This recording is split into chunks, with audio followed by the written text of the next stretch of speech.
स्थिति गजब। हमारी तो मतलब सोच करके शरीर कांप जाए, लाखों कीड़े बड़े मोटे मोटे पैर में, और वो ऐसे नॉर्मल बात कर रहे थे। बीच बीच में राधे, गजब की स्थिति महापुरुषों में देखी गई। क्योंकि शरीर से परे मन सच्चिदानंद में डूब गया, अब शरीर को कीड़े भी लग जाए तो कोई फर्क नहीं पड़ता। इसीलिए भर्तृहरि जी ने कहा है, यावत स्वस्थ मिदम कलेवरम यावत च दूरे जरा। जब तक तुम्हारा शरीर स्वस्थ है, बुढ़ापा नहीं आ रहा है, तब तक भजन के द्वारा ऐसी स्थिति बना लो, नहीं तो बड़ी दुर्गति है। ये मनुष्य शरीर केवल भगवत प्राप्ति के लिए मिला है। यदि भगवत प्राप्ति नहीं कर पाए तो कम से कम इतना भजन तो बनी जाए कि हम अगला जन्म फिर मनुष्य का पावें और प्रभु की आराधना करके इस दुखद माया से मुक्त हो जाएं। ये बड़ी दुख देने वाली माया है। पूरा जन्म प्लान ही प्लान करते हुए सबके बीत रहे हैं। ये बन गया, ये बना लूंगा, ये कमा लिया, ये कमा लूंगा, ये भोग लिया, ये भोग लूंगा, ये खा लिया, ये खा लूंगा, ये देख लिया, ये देख लूंगा, और मर जाते हैं, कुछ नहीं हाथ लगता। अगर राधा राधा राधा राधा राधा, अब सही कमाई, अब सही आपकी मंजिल है। अगर मर भी गए तो ये राधा नाम अगला जन्म तुम्हें फिर मनुष्य का दिलाएगा और भजन करने की योग्यता तुम में आएगी। ये बड़ा दुखमय संसार है भाई। बिना भजन के इस दुख से नहीं बच सकते, चाहे जो उपाय कर लो। ये दान पुण्य से दुख नहीं निपटने वाला। पानी मथने से भले घी निकल आवे, बालू पेरने से भले तेल निकल आवे, पर बिना भजन के इस संसार दुखालय से आप नहीं तर सकते। बारी मथे घृत होए बरु, सिकताते बरु तेल, बिनु हरि भजन न भवतरी, या सिद्धांत पेल। तो भजन से एक ऐसी स्थिति प्राप्त होती है कि शरीर यद्यपि दुख में है पर मन आनंद में है। ये समझे में नहीं आएगा कि शरीर दुख में है, मन आनंद में कैसे हो सकता है? क्योंकि मन आनंद सिंधु भगवान में है, शरीर में नहीं है। शरीर शुद्धि से, शरीर स्थिति से ऊपर जब मन उठ जाता है तब ये स्थिति होती है, नहीं तो शरीर के दुख सुख का ही चिंतन करता रहता है मन। कमल शर्मा जी, सूरतगढ़ से। राधे राधे महाराज जी। महाराज जी, आपके श्रीमुख से सुना है कि ईश्वर की सच्ची शरणागति या प्राप्ति कृपा से होती है। महाराज जी, मेरा प्रश्न है कि भगवत प्राप्ति हेतु सच्ची शरणागति जीवन की अनुकूल परिस्थितियों में होती है अथवा प्रतिकूल परिस्थितियों में? ये कहीं नहीं जा सकते, पर जरूर इतनी हम प्रार्थना कर सकते हैं कि प्रतिकूल परिस्थिति में होती है। पहला उत्तर, ये कहीं नहीं जा सकती। करुणा निधान भगवान कैसे किसके चित्त को खींच ले। पर दूसरी सिद्धांत की बात, प्रतिकूलता में शरणागति होती है। ये जो अनुकूल व्यवस्था, अनुकूल परिस्थिति, तो उस भजन में वो दम नहीं है, उस पुकार में वो दम नहीं है जो भगवान के काल तक पहुंचे। हमारी बात समझना। एक बार जिन नाम लिए, हित सो होए अति दीन, ताको संग न छाणही ध्रुव अपनो कर लीन। एक बार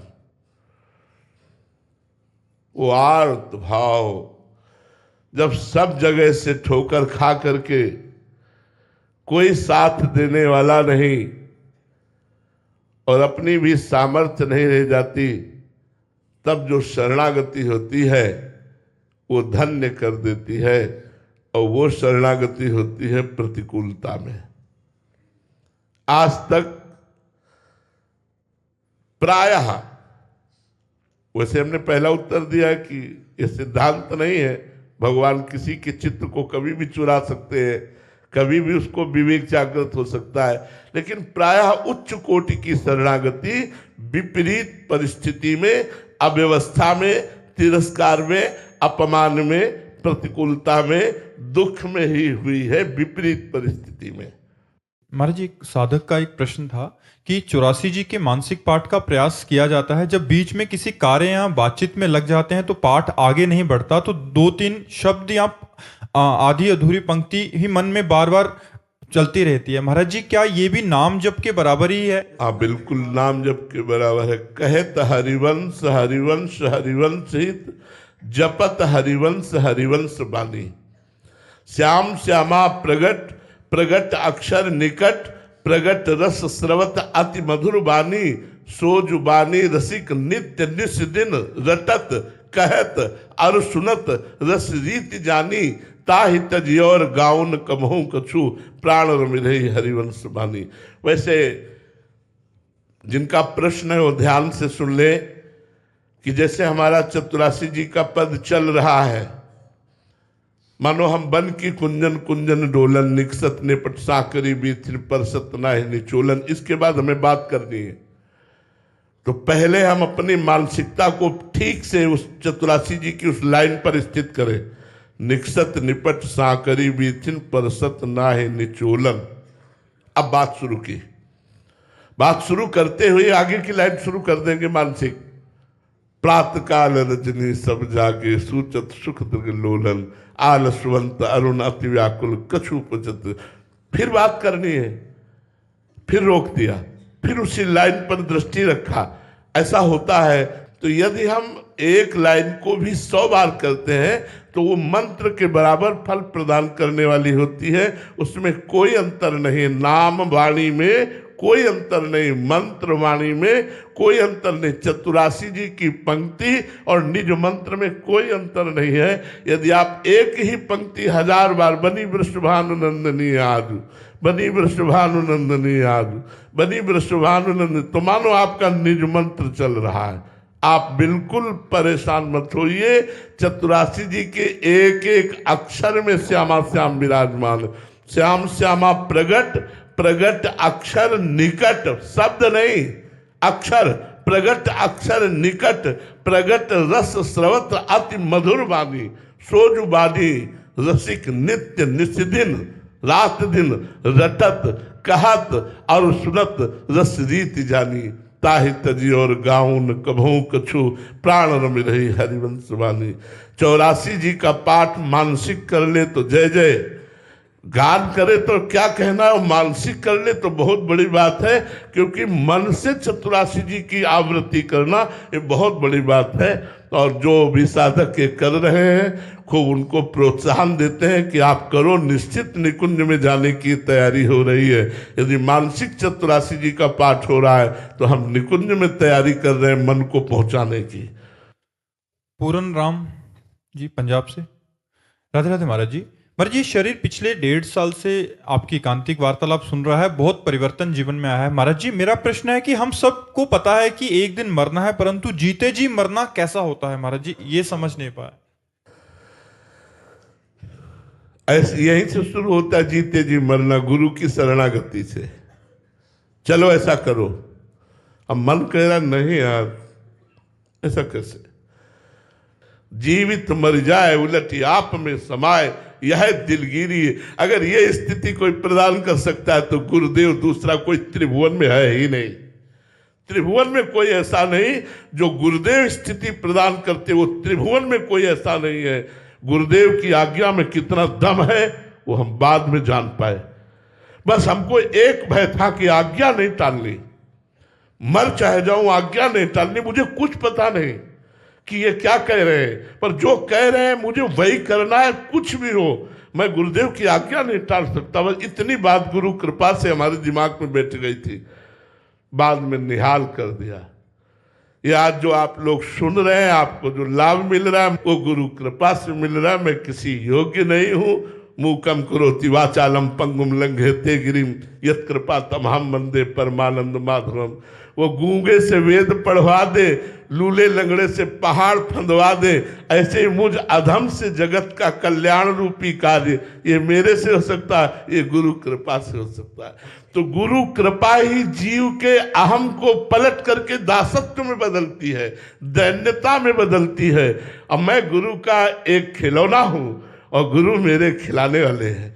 मैं गुरु का एक यंत्र हूँ और गुरु मेरे यंत्री हो। जैसा चाहे वैसा नचाए, मैं वैसा नाचूंगा।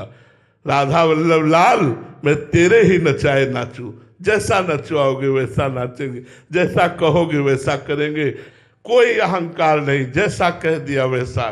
इसी से भगवत साक्षात्कार होता है।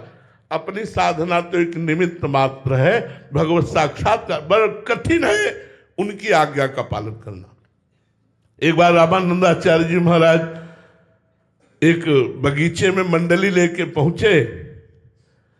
कुआं से पानी मंगाया गया ठाकुर जी के लिए, तो पानी में हल्की सी बदबू आ रही थी, क्योंकि एक डाल थी और उसी के पत्ते गिर करके सड़ रहे थे। तो उन्होंने कहा अगर ये डाल काट दी जाए तो पानी पवित्र और सुगंधित हो जाए, तो ठाकुर सेवा में जो भी आएगा उसको प्रयोग में आएगा। तो ये डाल काट दो। कौन 50 शिष्य थे, पर हमको पेड़ के पास से नहीं काटनी, हमको केवल उतनी काटनी है जितनी कुएं के ऊपर है।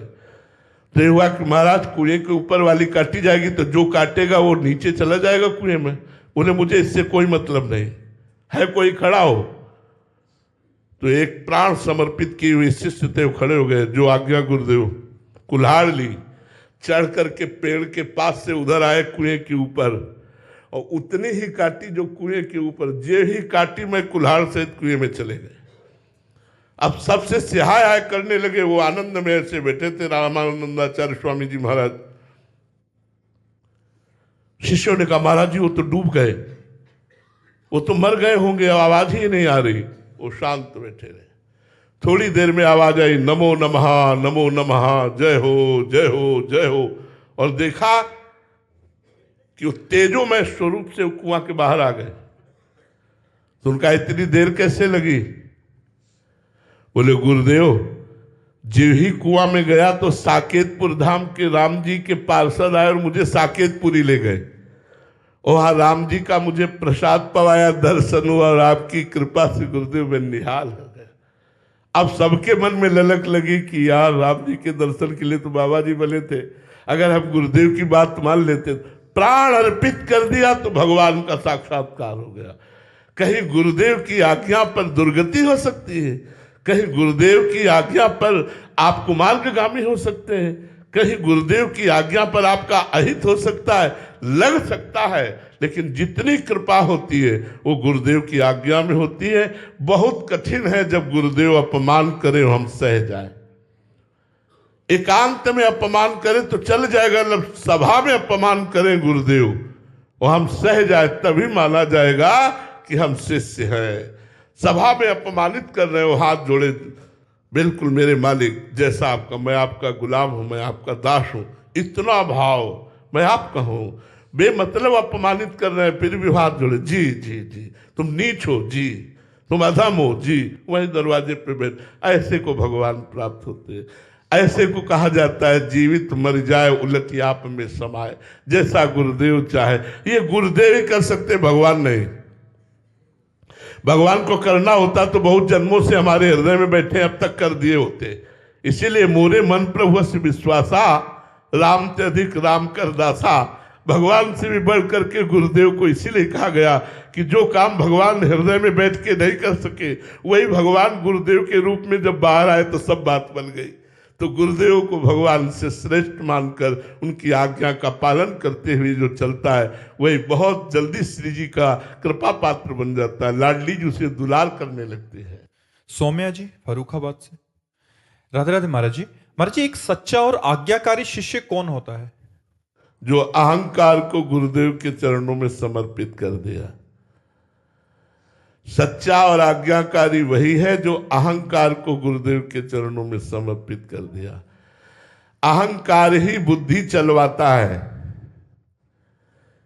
हमारे गुरुदेव भगवान ऐसा बोले तो हम लोग अपने गुरुदेव से कैसे बात करने लगते हैं। गुरुदेव ने कोई आज्ञा करी, ऐसा महाराज जी आप नहीं समझते हो, देखो आप ऐसे से नहीं। गुरु के वचन ब्रह्म वाक्य है, वेद वाक्य है, शास्त्र है। गुरु के वचन शास्त्र है, ब्रह्म वाक्य है, वेद वाक्य है। अगर वो कहते हैं तो तुरंत उस पर अमल करना, ये हमारे सौभाग्य का विषय होगा। ये संसारी लोग नहीं जानते हैं। जब संत आज्ञा करते हैं तो विशेष कृपा करके आज्ञा करते हैं, ऐसे नहीं करते।